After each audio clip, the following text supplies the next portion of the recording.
新ロブジラ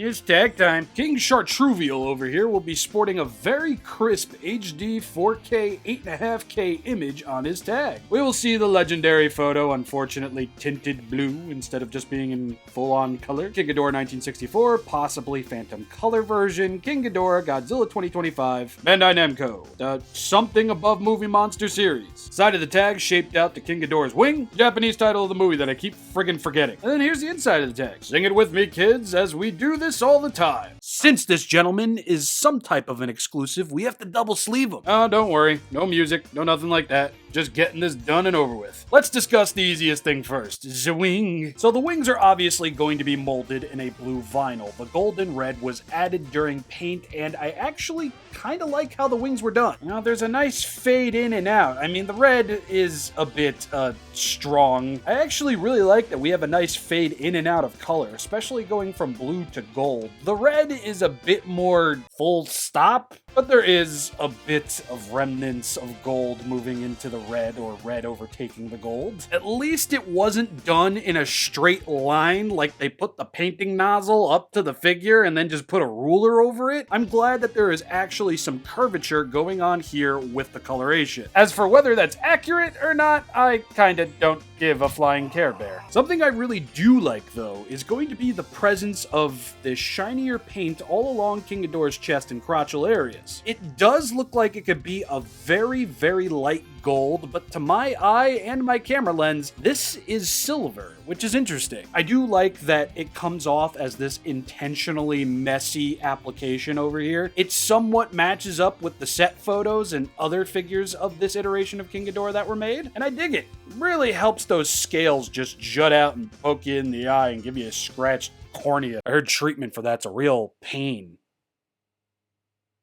In the cornea. Nope. Moving down from the gilded titties and dick area, we are mostly going to get just blue vinyl. It's really not going to be outfitted with anything. I thought maybe there was like a dry brushing or a wash going on here, because the scales do pop out, but I imagine that is just solely on detail and not a paint effect. I don't know, it's just under some lighting conditions, between the scales looks kind of gray. But anyway, King Ghidorah's gonna have his nails done, nice and gold. And I really do dig how the scales on King Ghidorah's leg moving into his ankle and his foot really just skitter away and fade into toes. And I like that it's like that on both sides of the foot. On the underside of the foot, we are going to get trademark and copyright Toho Company Ltd. And then on the bottom of the other foot, Bandai China, numbers, and a whole new slew of numbers over here. I know nobody is actually contesting that this is a separate mold from the box set we got late last year, but they do feature the same molded in numbers on the bottom of the foot. So yeah, now you know. Moving from there, again, I really do love the scale detail all over Ghidorah. They're just nice and bumpy, and the tips of his tails kind of look like clams. Clam Ghidorah at your service. They kind of look like clappers.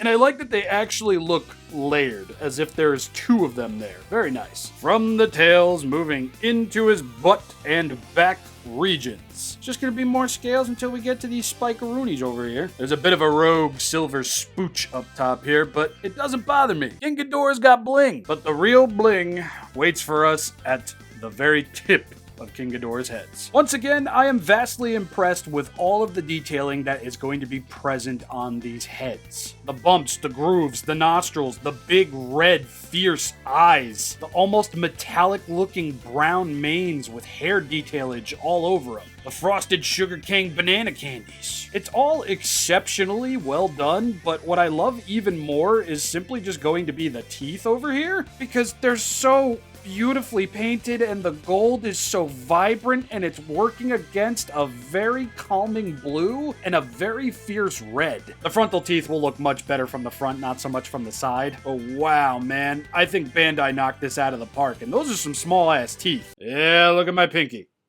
Those are small. Very small. All right, let's take a look at Bonwovies. Center head over here is going to be sporting a lot of the same that we've already seen. And for Showa and Heisei era King Ghidorahs, that's pretty par for the course. That a molded in pupil on that eye? Holy shit. I never noticed that before. I'm impressed. Front teeth gonna look great from the front. Yeah, that is definitely a metallic brown paint. That shines way too significant. Now for unofficial Kevin, he is going to be having a closed mouth and the most disinterested looking eye going on over here. Yeah, I really don't want to be here. And unfortunately, the one and only paint fallacy featured on this figure is going to be right here on his head, which just kind of makes his expression all the more hilarious. Still gonna love the gold, still gonna love the metallic manes, still gonna love the overly long explanation I gave for these horns and banana looking thing on the top of his head, still love the fierce red on the calming blue and the blingy gold of the teeth. But thank God, we're not done here just yet, as the bling-blow nature of King Ghidorah is going to carry over into his necks, where they are going to be outfitted with a very shiny metallic gold on the underside. And as you can see, it looks great. Any angle that you display this guy, the blingedness, the bluidness, the three-headedness, it's just going to jut out to people. Had I a complaint, I guess I would have wished that the wings would have jut out a bit more, just to like really give that fuck off look at me energy. But this time I can't exactly blame it on a box, as the way this guy was packaged actually helped keep the wings spread. That way they didn't get all smushad like with the standard 64 King Ghidorah.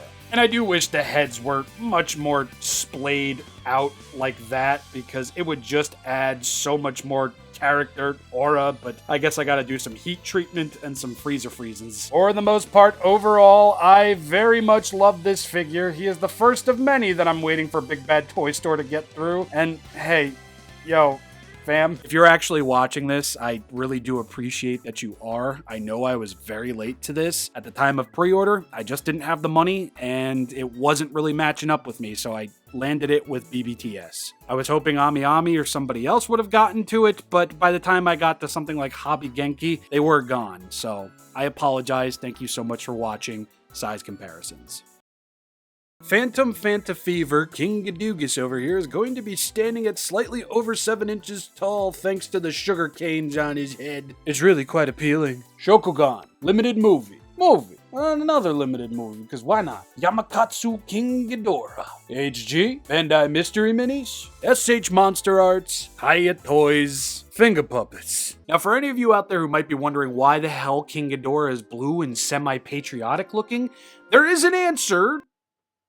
Kind of. The answer isn't exactly final, but it's an answer. I'm citing my info from Screonk.com. There will be a link in the pinned comment down below to give that a read if you're interested. But to make a long story short, and to not mess up any names, the original sculptor of the King Ghidorah suit basically says, whenever you see a photo of this suit looking blue, it could be doctored, it could be due to baby powder and latex being hit by a light in a certain way.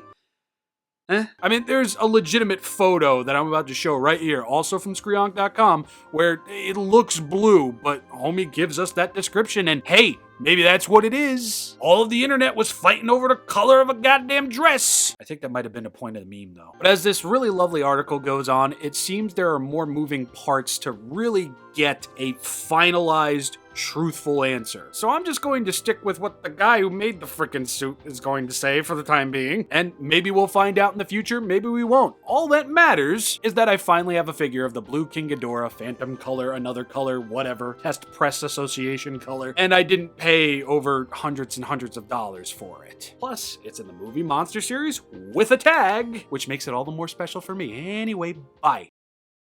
Wasn't that fun? Articulation. See you in a second. Much like his Vitruvian big box brother, Phantom Fanta Fever King Ghidorah is only going to swivel at the legs. This isn't exactly new information for this mold. I really do like how it looks overall, but I do wish at least the heads would have been able to swivel, because that would definitely fix up the bunch problem.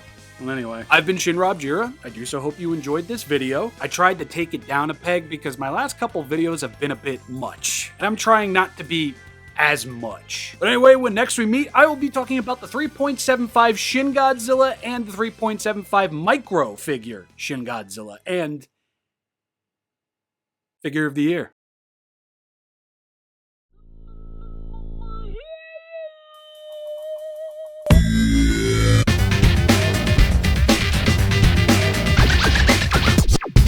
It's tag time.